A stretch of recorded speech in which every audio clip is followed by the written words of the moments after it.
Good morning, good afternoon, good evening, wherever you're tuning in from. I am Mariana. For those of you who might hear me for the first time, I am Mariana Calleja. I am a doctor, and I am talking these days about how not to go to the doctor.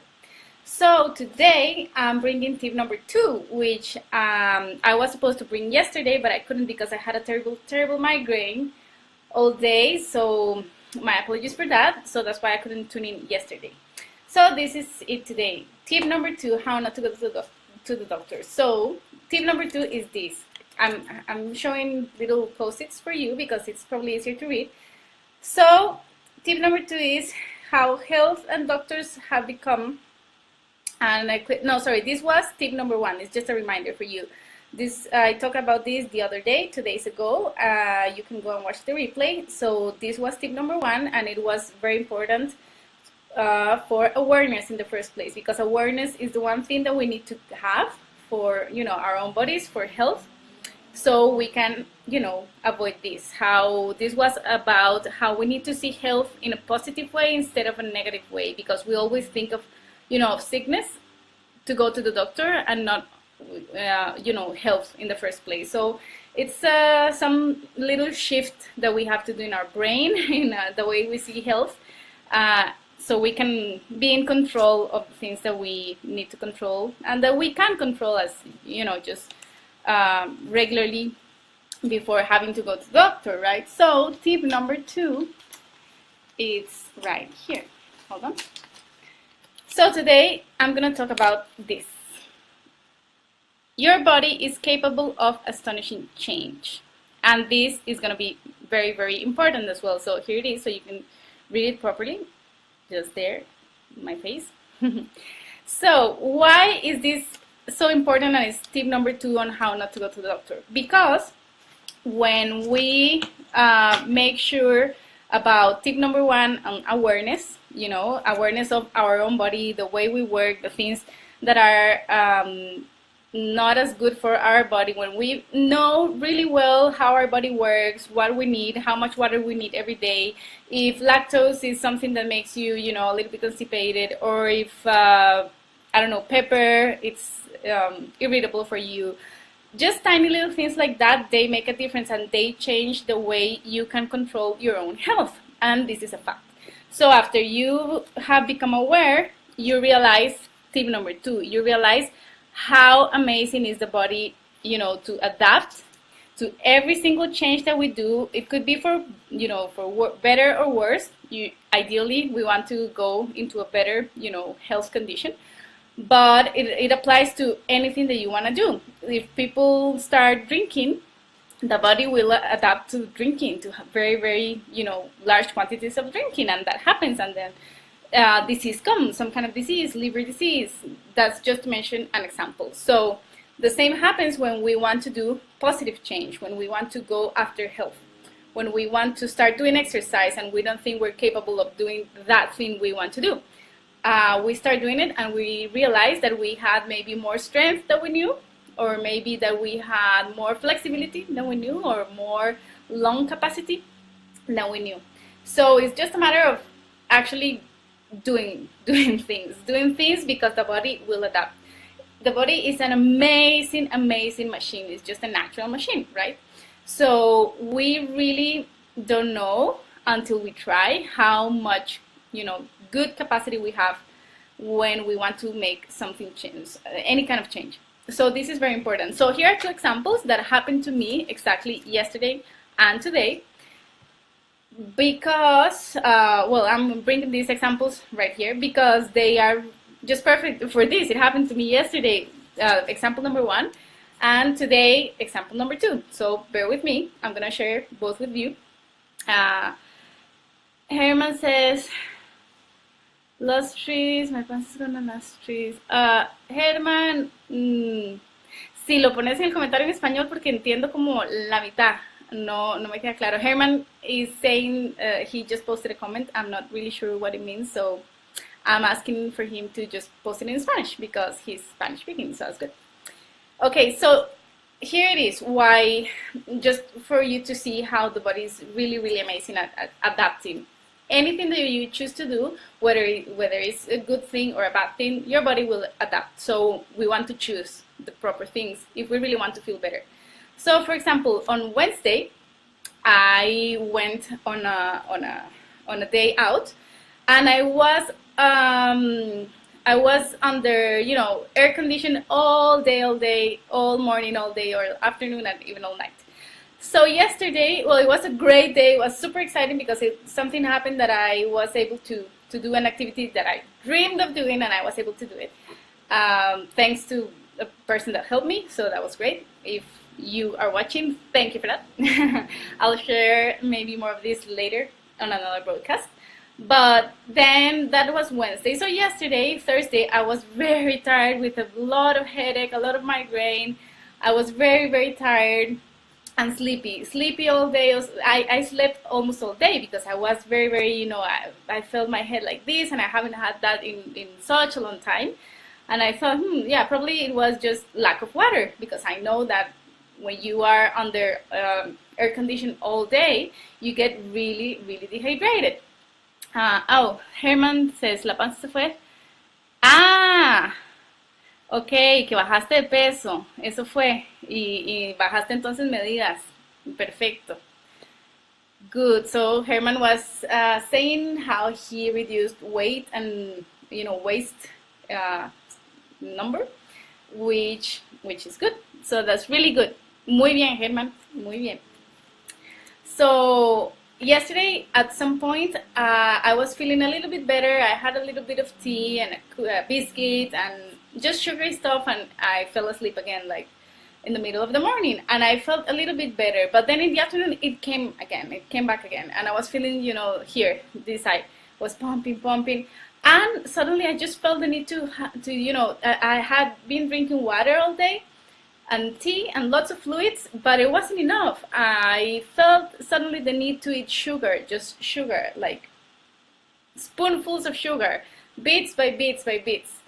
And I just started doing that because I thought, okay, if I'm craving sugar, it's for a reason. Probably it's not the healthiest thing to do on normal basis, but yesterday there was a situation. So I listened to my craving. I didn't want any more biscuits, I didn't want honey, I just craved sugar, just like that, brown sugar.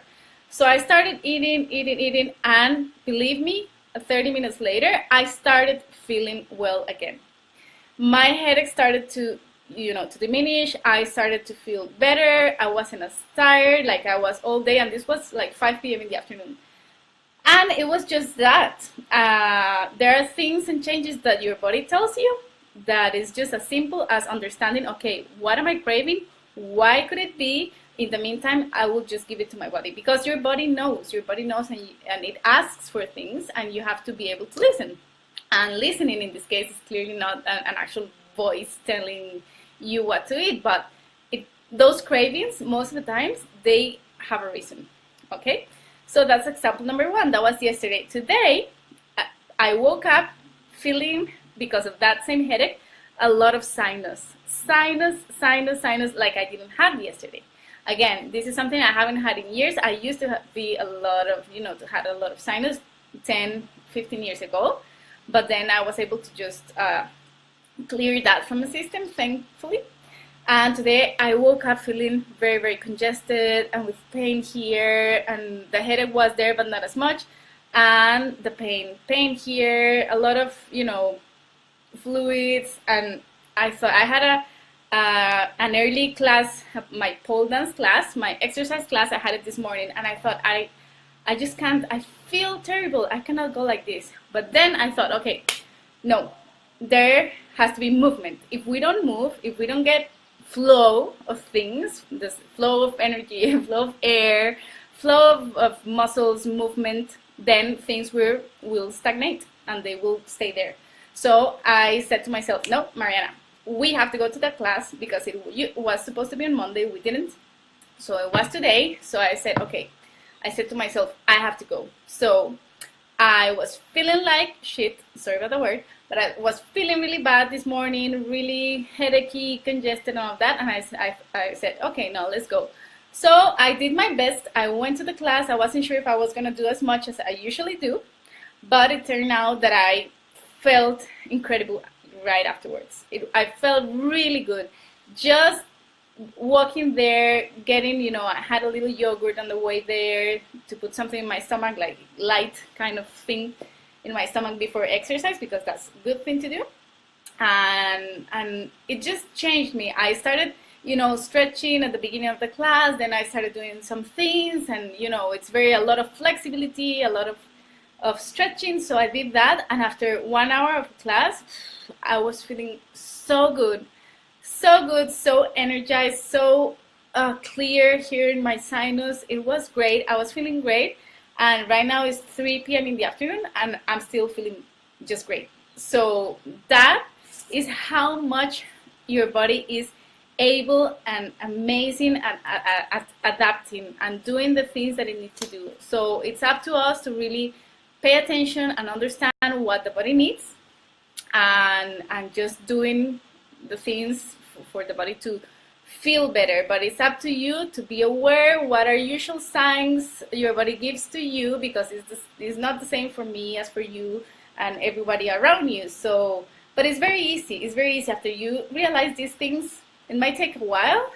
Like I said on the last video, a journal, health journal. So you can write, what did you eat today? What did you do today? Did you do exercise? And how you were feeling at the end of the day.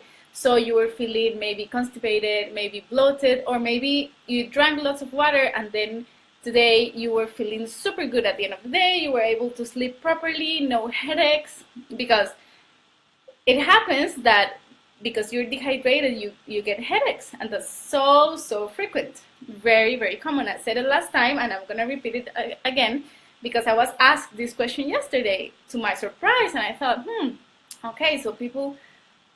sometimes they don't know that headaches can relate to not drinking enough water. As simple as that. No need of pills, no need of anti-inflammatories, maybe just water. Maybe you're lacking just that.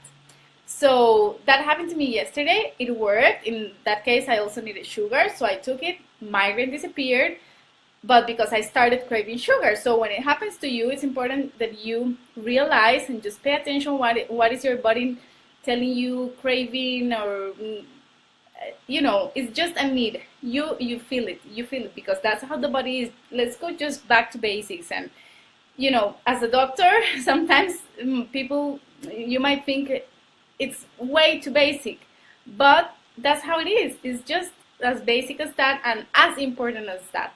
So those are little things that you can do to feel better, to catch yourself when you're feeling a little bit of something, feeling not so well, but it's not necessary to go to the ER or to call the doctor. So it's little changes that you can do, that you are in control, that you can catch yourself and control these things before you even have to think of, going to the doctor, calling for an appointment, because that's already stressful. Because we associate doctor to being fearful. And as I said it on the last video, tip number 1, that is wrong. So it's a little bit of both. I hope today's tip was juicy and clear. If you have any comments or any questions, just please leave them here in the comments. I can watch them later. Even if you're watching the replay, please leave the comments or your doubts, and I'll be happy to answer. So I'll come tomorrow at the same time with tip number 3, right? So let's see. I have tip number 3 here, but I won't show it to you until tomorrow. So follow along, come with me, and I hope you like this. Feel free to share these little videos, and that's it. So have a great day. Take care, and see you tomorrow. Bye.